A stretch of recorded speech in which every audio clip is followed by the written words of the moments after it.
Manchoon biyya kooti.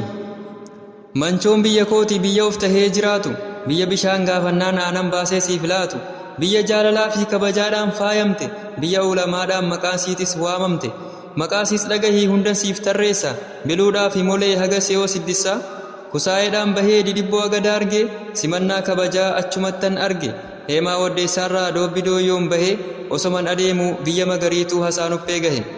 Magaalaa habaaboo xiqqoo ishee daawwadheen hunda waliin gahuuf imaluu filadhe, habaaboorraa ka'een gadoo qaqqajeele, magaalaa warabboon daawwachuu kajeele, gaafan achi gahus guutee jira namni, hunduma dhaabbataa kan sabaaf sablammi, nagaatti dhaammadheen warabboo warqoota, himalatti fufee dhaqeetan naqqabee bar sooraa safaataa.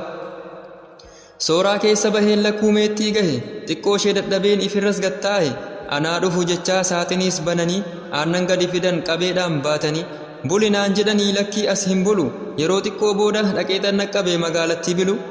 Gaafan achi gahuu adeemsa daddafaa, yaa katamaa biluu akka warqiitti fa. Achi keessa guuttee kabajaaf jaalalli, hundas simataa banaadhas balballi. Biyya hayyootaatii biluu rabbi faaye, ulamaa beekamaa rabbiin achi kaaye. Sheeka diroo biluu guddicha ulamaa, warri aanaa manchoo isaaniin beekama. Biyya jaalalaatis maaltu dhibe achoo, walumaa galatti beekamtuudha manchoon. Nagaatti.